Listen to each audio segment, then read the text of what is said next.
Radhe Radhe everyone. आज की video में मैं आपको माघ स्नान में सुनी जाने वाली सभी कहानियां सुनाऊंगी। माघ स्नान का कितना महत्व है ये तो आप सभी जानते ही हैं, लेकिन माघ स्नान का पूर्ण फल पाने के लिए हमें तुलसी जी का पूजन करना चाहिए और माघ स्नान में हमें कुछ कहानियां जरूर सुननी चाहिए। तो चलिए मैं आपको कहानियां सुनाती हूँ। माघ माह में 8 कथाएं सुनी जाती हैं, जिसमें गणेश जी की कथा, तुलसी माता की कथा, सूर्य भगवान की कथा, धर्मराज की कथा, पीपल पथवारी की कथा, विष्णु भगवान की कथा, नगर बसेरे की कथा और माघ स्नान की कथा सुनी जाती है। ये सभी कथाएं मैं आपको आज की वीडियो में सुनाऊंगी। एक बार एक गांव में एक ब्राह्मण परिवार रहता था। वह परिवार बहुत ही धार्मिक था। सभी लोग पूजा पाठ करते थे और सदा भगवान की सेवा में व्यस्त रहते थे। ब्राह्मण की 2 बेटियां थी, जिसमें बड़ी बेटी का नाम संतोषी था। एक दिन संतोषी गांव के कुएं से पानी लेने के लिए गई। जब संतोषी कुएं पर पानी लेने गई तो उसने देखा कि वहां पर बहुत सारी औरतें इकट्ठी हो गई हैं और वो आपस में कुछ बात कर रही हैं।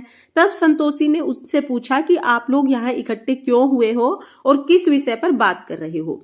तब सभी औरतों में से एक महिला ने बताया कि हम माघ स्नान के लिए यहाँ पर आए हैं।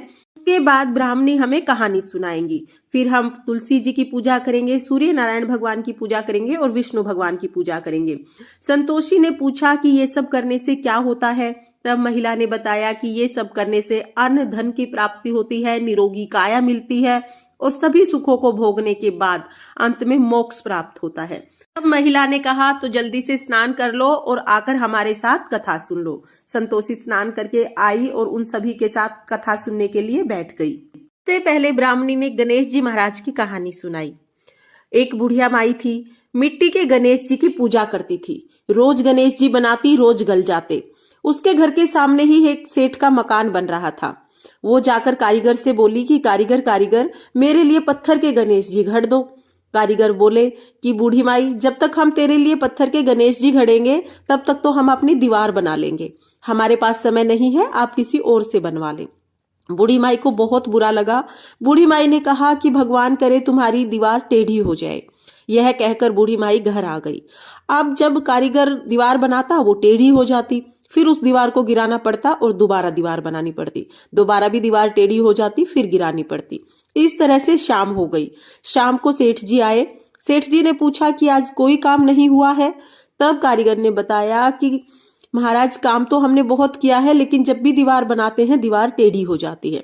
और कारीगर ने बूढ़ी माई की सारी बात सेठ जी को बता दी। सेठ जी बोले कि मुझे बूढ़ी माई के पास लेके चलो। कारीगर सेठ जी को बूढ़ी माई के पास ले आए। सेठ जी ने बूढ़ी माई से कहा, हे बूढ़ी माई, हम तुम्हारे पत्थर के नहीं सोने के गणेश जी घड़वा देंगे, आप हमारी दीवार सीधी करा दो। सुनते ही गणेश जी ने सेठ जी की दीवार सीधी कर दी। सेठ जी ने बूढ़ी माई के लिए सोने के गणेश जी घड़वाए और अन्न धन लक्ष्मी दिया। हे गणेश जी महाराज, जिस तरह से आपने बूढ़ी माई पर अपनी कृपा दृष्टि दिखाई, उसी तरह से इस कहानी को कहते सुनते हुकारा भरते सब पर अपनी कृपा दृष्टि बनाए रखना। तुलसी माता की कहानी। एक बार एक बुढ़िया थी, तुलसी जी की सेवा करती थी। तुलसी जी को जल सींचती, दिया जलाती और पूजा करती और तुलसी जी को कहती, हे तुलसी माई, दे बहू दे, पीले रंग की धोती दे, मीठा मीठा ग्रास दे, बैकुंठ का वास दे, चटके की चाल दे, अच्छी सी मोत दे, चंदन का काठ दे, अच्छा सा राज दे, दाल भात का खाना दे, 11 का दिन दे, कृष्ण जी का कांधा दे। तब तुलसी माता यह बात सुनकर सूखने लगी। तो भगवान ने कहा कि हे तुलसी, तुम क्यों सूख रही हो। तुलसी माता ने कहा कि मेरे मन की बात मत पूछो। तब भगवान ने कहा कि अगर मैं यह बात नहीं पूछूंगा तो कौन पूछेगा। तब तुलसी माता ने कहा कि एक बुढ़िया रोज आती है और यह बात कहकर जाती है, परंतु मैं सब चीजें उसे दे दूंगी, लेकिन मैं कृष्ण जी का कांधा कहां से दूंगी। तो कृष्ण भगवान बोले कि जब वह मरेगी तब मैं आकर उसे कांधा दे आऊंगा, तू बूढ़ी माई को कह देना। बाद में बूढ़ी माई मर गई। सारे गांव वाले इकट्ठे हो गए, बूढ़ी माई को ले जाने लगे। तो बूढ़ी माई इतनी भारी हो गई कि किसी से नहीं उठी। तब सबने कहा कि वैसे तो इतना पूजा पाठ करती थी, आप नष्ट होने की माला फेरती थी, फिर भी भारी हो गई। बूढ़े ब्राह्मण के भेष में भगवान श्री कृष्ण आए और सबसे पूछा कि यह भीड़ क्यों लगी है। तब एक आदमी ने कहा कि बूढ़िया मर गई है, पापनी थी, इसलिए किसी से नहीं उठ रही है। भगवान श्री कृष्ण ने कहा, मेरे को एक बात इसके कान में कहने दो, ये उठ जाएगी। तो भगवान ने कान के पास जाकर कहा कि हे बूढ़ी माई, मन की निकाल ले, पीतांबर की धोती ले, मीठा मीठा ग्रास ले, बैकुंठ का वास ले, चटके की चाल ले, चंदन की काठ ले, झालर की झलकार ले, दाल भात का जीम ले, कृष्ण का कांधा ले।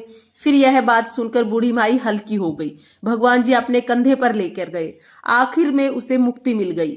हे तुलसी माता, जैसे बूढ़ी माई की मुक्ति करी, वैसे ही इस कहानी को कहते सुनते हुकारा भरते सबकी मुक्ति करना और सबको बैकुंठ का वास दिलाना। जय तुलसी मैया। एक बार एक बूढ़ा ब्राह्मण था। वह भगवान सूर्य नारायण की पूजा करता था। भगवान सूर्य नारायण को जल सींचता, उनकी पूजा आराधना करता और सारा दिन भगवान सूर्य नारायण के ध्यान में ही मगन रहता। काम वाम कुछ नहीं करता था, उसे कमाना आता ही नहीं था। ब्राह्मणी बहुत ज्यादा परेशान थी। कमाने के लिए कहती तो ब्राह्मण कहता कि मुझे कमाना आता ही नहीं है। आसपास के लोग भी उसे ताने देते थे कि काम धाम कुछ करता नहीं है, सारा दिन माला जपता रहता है।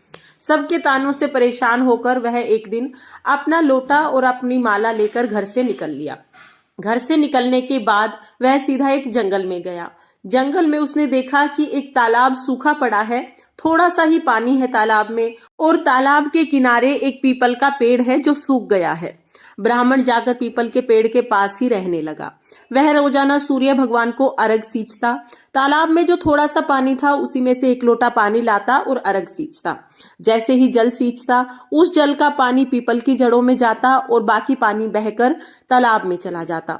देखते ही देखते पीपल हरा होने लगा और तालाब पानी से भर गया। पीपल के पेड़ से आवाज आने लगी। सुबह जब ब्राह्मण देवता सूर्य नारायण भगवान की पूजा करते, जल सींचते, उसके बाद पीपल से आवाज आती कि हे ब्राह्मण देवता, मांगो, क्या मांगना चाहते हो। ब्राह्मण देवता ने सोचा कि पीपल में किसी भूत पिशाच का वास हो गया है और वह ब्राह्मण डरने लगा। डर के मारे सूखकर दुबला पतला हो गया। ब्राह्मणी कभी कभी ब्राह्मण देवता का हालचाल पूछने के लिए वहां पर आ जाती थी। जब ब्राह्मणी आई तो ब्राह्मणी ने कहा कि हे ब्राह्मण देवता, आप इतने दुबले पतले कैसे हो गए हैं। तब ब्राह्मण ने पीपल से आवाज जो आती है उसके बारे में सारी बात बताई। ब्राह्मणी ने कहा कि ये सूर्य देवता की आवाज है।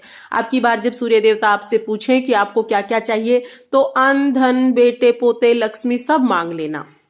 ब्राह्मण ने कहा ठीक है। अगले दिन जब ब्राह्मण ने सूर्य नारायण भगवान की पूजा की, उसके बाद पीपल से फिर आवाज आई कि मांगो ब्राह्मण देवता, क्या मांगना चाहते हो। तब ब्राह्मण ने कहा कि हे भगवान, अगर आप मुझ पर प्रसन्न हैं तो मुझे अन्न, धन, लक्ष्मी, बेटे, पोते, घर बार सब दें। यह सुनकर सूर्य भगवान बोले कि हे ब्राह्मण देवता, मैं तो आपको बहुत सीधा मानता था, आपने तो सारी ही चीजें मांग ली। भगवान सूर्य नारायण ने कहा कि जो जो तुमने मांगा है वो सभी मैं तुम्हें देता हूँ। इसके बाद ब्राह्मण देवता दोबारा से अपनी पूजा में लीन हो गए। रोजाना वो उसी तरह से पूजा करते रहे। एक दिन ब्राह्मण देवता ने सोचा कि चलो नगर की तरफ देखता हूँ, घर की तरफ देख के आता हूँ कि घर परिवार कैसा है। जब वो घर के पास गए तो उन्होंने देखा कि वहां पर तो महल बन गया है। महल के छज्जे पर ब्राह्मणी बैठी हुई थी। ब्राह्मणी ने जब देखा कि नीचे गली में ब्राह्मण देवता आए हुए हैं तो बच्चों से कहकर उन्हें अंदर बुलवाया। अंदर बुलवाने के बाद ब्राह्मणी ने बताया कि हे ब्राह्मण देवता, ये सूर्य नारायण भगवान की ही कृपा है, आपकी पूजा का ही फल सूर्य नारायण भगवान ने हमें दिया है। यह जानकर ब्राह्मण बहुत खुश हुआ। ब्राह्मणी ने ब्राह्मण को घर पर ही रहने के लिए कहा, लेकिन वो घर पर नहीं रहे। वापिस जंगल में उसी पीपल के पेड़ के नीचे जाकर बैठ गए और सूर्य भगवान की साधना में लीन हो गए। हे सूर्य भगवान, जैसे आपने ब्राह्मण पर अपनी कृपा दृष्टि बनाई, उसी तरह से इस कहानी को कहते सुनते हुकारा भरते सब पर अपनी कृपा दृष्टि बनाए रखना। धर्मराज की कहानी। एक बूढ़ी माई थी। वह व्रत नियम बहुत रखती थी। एक दिन भगवान के घर से यमदूत लेने आए। बूढ़ी माई यमदूत के साथ चली गई। आगे गहरी नदी बह रही थी। बूढ़ी माई डूबने लगी। तब यमराज जी ने पूछा, माई, गाय दान की हुई है क्या। तब बूढ़ी माई ने मन में गाय माता का ध्यान किया तो गाय माता प्रकट हो गई। गाय की पूंछ पकड़कर बूढ़ी माई नदी पार हो गई। आगे गई तो काले कुत्ते खाने के लिए दौड़े। तब यमराज जी ने कहा कि बूढ़ी माई, काले कुत्ते को रोटी दी थी क्या। बूढ़ी माई ने मन में कुत्ते का ध्यान किया तो कुत्ते वहां से चले गए। आगे चली तो काले कोए बूढ़ी माई के सिर में चोंच मारने लगे। तब यमराज जी ने कहा कि हे बूढ़ी माई, ब्राह्मण की बेटी के सिर में तेल लगाया था या नहीं। बूढ़ी माई ने ब्राह्मण की बेटी को याद किया तो कौवे वहां से चले गए। आगे गई तो पैरों में कांटे चुभने लगे। तब धर्मराज जी ने कहा कि हे बूढ़ी माई, चप्पल दान की थी क्या। बूढ़ी माई ने याद किया तो चप्पलें उनके पैर में आ गई। आगे गई तो चित्रगुप्त जी ने यमराज जी से कहा कि आप किसको लेके आए हो। तभी यमराज जी ने कहा कि बूढ़ी माई ने दान पुण्य तो बहुत किया है, पर धर्मराज का कुछ नहीं किया, इसलिए आगे के द्वार बंद हैं। तब बूढ़ी माई बोली कि मुझे 7 दिनों के लिए धरती पर जाने की आज्ञा दे दो। 7 दिनों तक मैं कहानी सुनकर उद्यापन करके वापिस आ जाऊंगी। बूढ़ी माई वापिस धरती पर आ गई। पूरे गांव में खबर फैल गई कि बुढ़िया भूतनी का रूप लेके आई है। जब वह अपने घर गई तो उसके बेटे बहुओं ने भी दरवाजा बंद कर लिया, क्योंकि सभी डरे हुए थे। तब उसने अपने बेटे और बहू को कहा कि मैं भूतनी नहीं हूं, मैं तो धर्मराज के कहने के अनुसार यहाँ आई हूँ। वापिस आकर मैं नियमानुसार धर्मराज की कहानी सुनूंगी और उसका उद्यापन करूंगी। उसके बाद मैं परलोक चली जाऊंगी। यह सुनकर बेटे बहू ने उद्यापन की पूजा सामग्री लाकर दे दी, लेकिन कहानी का हुकारा नहीं भरा। तब बुढ़िया माई पड़ोसन के पास गई और कहानी सुनने के लिए कहा। पड़ोसन ने कहानी सुनी और कहानी का हुकारा भरा। बूढ़ी माई ने 7 दिनों तक कहानी सुनी और 7वें दिन कहानी सुनने के पश्चात उद्यापन किया। सभी सामान दान कर दिया। तब धर्मराज जी ने बूढ़ी माई के लिए विमान भेजा। विमान देखकर सभी गांव वाले स्वर्ग जाने के लिए तैयार हो उठे।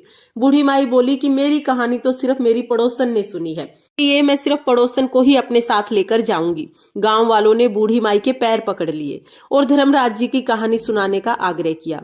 कहानी सुनने के पश्चात सभी गांव वाले विमान में बैठकर धर्मराज जी के यहाँ स्वर्ग में पहुंचे।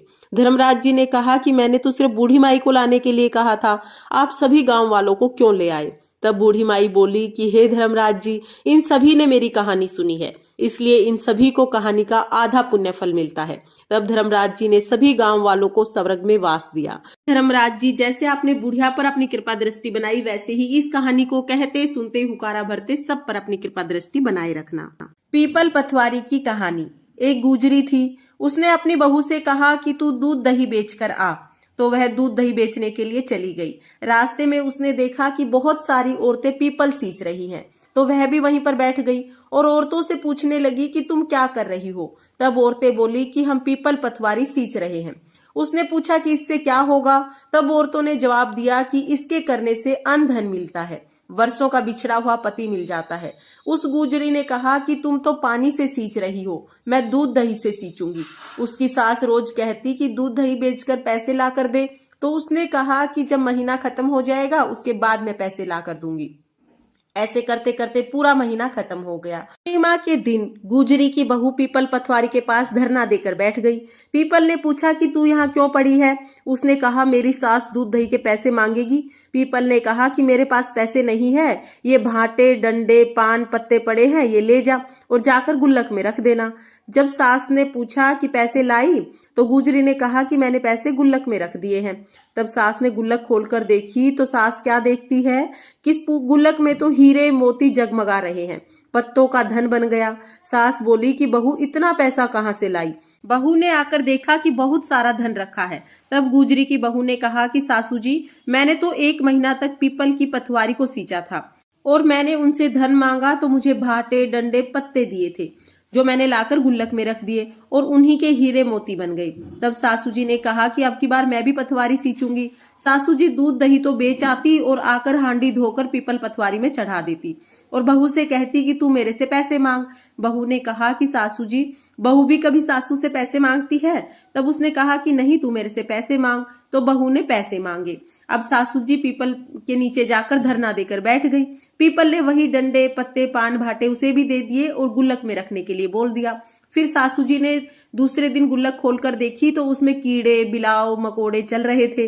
गुजरी ने सासू जी से कहा कि सासू जी ये क्या है। सास देखकर बोली कि पीपल पथवारी ने तेरे को तो अन्न धन दिया और मुझे कीड़े मकोड़े दिए। तब सब लोगों ने कहा कि बहू तो सत से सींचती थी, सासू जी ने तो धन की भूख से सींचा है। इसलिए हे पीपल पथवारी माता, जैसे बहू को दिया वैसे सबको देना, जैसे सासू जी को दिया वैसे किसी को मत देना। हे पीपल पथवारी, सब पर अपनी कृपा दृष्टि बनाए रखना। विष्णु भगवान की कहानी। एक सेठ सिठानी थे। सिठानी विष्णु भगवान की पूजा करती थी, लेकिन सेठ को अच्छा नहीं लगता था। सेठ ने सिठानी को घर से निकाल दिया। वह चलते चलते जंगल में जाकर पहुंची। वहां 4 आदमी मिट्टी खोद रहे थे। सिठानी ने जाकर पूछा कि भाई मुझे कोई नौकरी दे दो। उन्होंने उसे नौकरी पर रख लिया। मिट्टी खोदने से सिठानी के हाथों में छाले पड़ गई और सिर के बाल उड़ गए। वो आदमी बोले, बहन तुम अच्छे घर से लगती हो, इसलिए तुम मिट्टी खोदने का काम मत करो, तुम हमारे घर पर काम कर दिया करो। वो उसे अपने घर पर ले गए और रोज 4 मुट्ठी अनाज लेकर आते थे, चारों बांट कर खाते थे। सेठानी बोली, कल से 8 मुट्ठी अनाज लेकर आना। अगले दिन वो 8 मुट्ठी अनाज लेकर आए। सेठानी पड़ोसन के घर से आग ले आई, भोजन बनाया और विष्णु भगवान को भोग लगाया। फिर सबको भोजन परोसा। भाई बोले, बहन भोजन बहुत स्वाद बना है। बहन बोली, भगवान का झूठा है तो स्वाद तो लगेगा ही। उधर सेठ भूखा मरने लगा। सब बोले, सेठानी के भाग से ही खाया करता था। सेठ सेठानी को ढूंढने के लिए निकल पड़ा। ढूंढते ढूंढते वह भी उसी जंगल में आ गया। वहां उसने उन्हीं 4 आदमियों को मिट्टी खोदते हुए देखा। उसने कहा, भाई मुझे भी नौकरी पर रख लो। वे बोले, हाँ भाई तू भी मिट्टी खोद ले। वह मिट्टी खोदने लगा। उसके हाथ में भी छाले पड़ गए और सिर के बाल उड़ गए। वो आदमी बोले, भाई तुम अच्छे घर से लगते हो तो तुम मिट्टी मत खोदो, तुम हमारे घर पर काम कर लिया करो। वह उसे अपने घर लेकर गए। वहां जाकर सेठ ने सेठानी को पहचान लिया, लेकिन सेठानी ने नहीं पहचाना क्योंकि वह घूंघट में ही रहती थी। सेठानी ने भोजन बनाया, विष्णु भगवान का भोग लगाया, उसके बाद भोजन परोसा। जब सेठ की थाली परोसने लगी तो विष्णु भगवान ने हाथ पकड़ लिया। भाई बोले, बहन ये क्या कर रही हो? बहन बोली, भाई मैं तो कुछ नहीं कर रही हूँ, मेरा तो विष्णु भगवान ने हाथ पकड़ लिया है। भाई बोले, हमें भी अपने भगवान के दर्शन कराओ। सेठ जी ने भगवान से प्रार्थना करी। विष्णु भगवान ने सबको दर्शन दिए। सेठ ने सेठानी से माफी मांगी। भाइयों ने बहन को बहुत सारा धन देकर विदा किया। सेठ सेठानी दोनों मिलकर विष्णु भगवान की पूजा करने लगे। उनके अन्न धन के भंडार भर गए। हे विष्णु भगवान, जैसे आपने सिठानी पर अपनी कृपा दृष्टि बनाई, वैसे ही इस कहानी को कहते सुनते हुकारा भरते सब पर अपनी कृपा दृष्टि बनाए रखना। विष्णु भगवान की जय। जय श्री हरि। नगर बसेरे की कहानी। एक जाट था, एक भाट था, दोनों गहरे दोस्त थे। जाट चला अपनी बहन के, भाट चला अपने सासरे। रास्ते में कुएं की पाल पर दोनों बैठ गए। जाट बोला, नगर बसेरा कर ले। भाट बोला, मैं तो ससुराल जा रहा हूँ, खूब खातिर होगी, तू ही कर ले। जाट कुएं की पाल पर बैठकर 1 घंटी पानी और हाथ में चावल के दाने लेकर नगर बसेरा करने लगा और बोला, नगर बसेरा जो करे सोमल धोवे पाँव, ताता मांडा ताप सी देगी मेरी माए, माँ देना माँव सी द्वार काका नाथ, मीठा मीठा ग्रास वृंदावन का वास, 5 कुलड़ी छठी रास, मेरा जिबड़ा कृष्ण जी के पास, डालू पानी हो जावे घी, झट से निकल जावे मेरा जी। कर करा के चल पड़ा। जाट की बहन ने बुरा चावल जिमाकर खूब बातचीत की। भाट पहुंचा तो ससुराल में आग लग गई। बुझाते बुझाते, राख उठाते उठाते मुंह और हाथ दोनों काला हो गया। ना रोटी मिली ना पानी मिली। पड़ोसन आई, बोली, जवाई आया है, उसकी तो पूछ लो। सास बोली, क्या करूं, मेरा झोपड़ा जल गया है। पड़ोसन ने 1 रोटी और छाछ दे दी, उसने खा ली। शाम को दोनों दोस्त फिर मिले। दोनों बोले कि बोलो क्या बात रही। भाट बोला, मेरी तो ससुराल में आग लग गई। बुझाते बुझाते हाथ भी काले हो गए, मुंह भी काला हो गया, ना रोटी मिली ना पानी। जाट बोला, मेरी तो खूब खातिर हुई, मैंने कही थी ना नगर बसेरा कर ले। बोला, आ अब भी कर ले। भाट बोला, अब तो ना करूं, मेरी मौसी थोड़ी ना है, मेरी तो माँ है। तेरी तो मौसी है, पता नहीं रोटी देगी या नहीं देगी, मेरी माँ तो दही की छूछली और चूरमा लेकर बैठी होगी। यह कहकर भाट ने नगर बसेरा नहीं किया, जाट ने नगर बसेरा किया। नगर बसेरा जो करे मल मल धोवे पाँव, ताता मांडा ताप सी देगी मेरी माँ, माँ देना माँव सी देगा द्वार का वास, मीठा मीठा ग्रास वृंदावन का वास, 5 कुल्ठी छठा रास, मेरा जिबड़ा कृष्ण जी के पास, डालू पानी हो जावे घी, झट से निकल जावे मेरा जी। करके चल पड़ा। घर पहुंचते ही जाट की मौसी ने बहुत लाड चाव किए।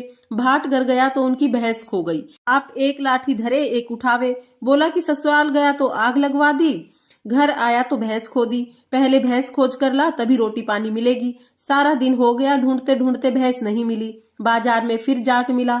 जाट ने पूछा, क्या खबर है? भाट बोला कि घर आते ही भैंस खो गई, उसी दिन से ढूंढ रहा हूँ, रोटियों का तो ठिकाना ही नहीं है। जाट बोला, मैंने कहा था ना नगर बसेरा कर ले। भाट बोला कि तेरे नगर बसेरे में इतना ही गुण है तो अब कर लेते हैं। दोनों नगर बसेरा करने के लिए बैठ गए। नगर बसेरा जो करे सोमल धोवे पाँव, ताता मांडा ताप सी देगी मेरी माए, माए देना माँव सी द्वार का नाथ, मीठा मीठा ग्रास वृंदावन का वास, 5 कुल्ठी छठा रास, मेरा जिबड़ा कृष्ण जी के पास, डालू पानी हो जावे घी, झट से निकल जावे मेरा जी। उन्होंने नगर बसेरा किया और आगे चले तो भैंस मिल गई। घर गए तो माँ बोली कि लड़का घर आया है और घर से निकाल दिया, भूखा प्यासा मर रहा है। खूब अच्छे से अपने बेटे को जिमाया। उन्होंने सारे नगर में ढिंडोरा पिटवा दिया कि जब भी कोई कहीं पर जाए आए, जाते आते नगर बसेरा जरूर करे। अब हम सुनेंगे माघ स्नान की कहानी। बहुत समय पहले की बात है। नर्मदा नदी के तट पर सुव्रत नाम के एक ब्राह्मण रहते थे। वो सभी वेद पुराणों के ज्ञाता थे। उन्हें कई देशों की भाषाओं का ज्ञान था और फिर भी उन्होंने कभी भी अपने ज्ञान का उपयोग धर्म कार्यों के लिए नहीं किया, किंतु धन कमाने में ही गवा दिया। जब वह बूढ़े हो गए तब उन्हें याद आया कि मैंने धन तो बहुत कमाया, लेकिन परलोक सुधारने के लिए कुछ भी नहीं किया। यह सोचकर वो पश्चाताप करने लगे और उसी रात को उनके घर में चोरी हो गई। चोरों ने सारा धन चुरा लिया, लेकिन सुव्रत को इसका कोई भी दुख नहीं हुआ, क्योंकि वो तो परमात्मा को प्राप्त करने के लिए उपाय सोच रहे थे। उपाय सोचते सोचते सुव्रत को याद आया माघ स्नान का महत्व। माघ स्नान के महत्व के बारे में याद करके सुव्रत ने माघ स्नान करने का संकल्प ले लिया और अपने संकल्प को पूरा करने के लिए वह निकल गया। 9 दिन तक प्रातः नर्मदा के जल से स्नान किया और 10वें दिन स्नान के बाद सुव्रत ने अपना शरीर त्याग दिया। सुव्रत ने जीवन भर कोई अच्छा कार्य नहीं किया, लेकिन माघ स्नान करने के पश्चात उनका मन निर्मल हो चुका था। जब उन्होंने अपने प्राण त्यागे तो उन्हें लेने के लिए दिव्य विमान आया और वो स्वर्गलोक को चले गए। इस प्रकार हमारी माघ स्नान की कथा पूर्ण होती है। अगर आप माघ स्नान कर रहे हैं तो आप माघ स्नान की ये कहानियां जरूर सुने, ताकि आपको माघ स्नान का पूर्ण फल प्राप्त हो सके। फ्रेंड्स, ये थी माघ स्नान की सभी कहानियां। अगर ये वीडियो आपको पसंद आई हो, वीडियो आपके लिए थोड़ी बहुत भी यूजफुल हो, तो प्लीज वीडियो को लाइक करना और हम महिलाएं घर में तीज त्योहार कैसे करते हैं ये देखने के लिए मेरे चैनल को सब्सक्राइब कर लेना। तो फिर मिलते हैं किसी और वीडियो में, तब तक के लिए जय श्री कृष्णा, राधे राधे।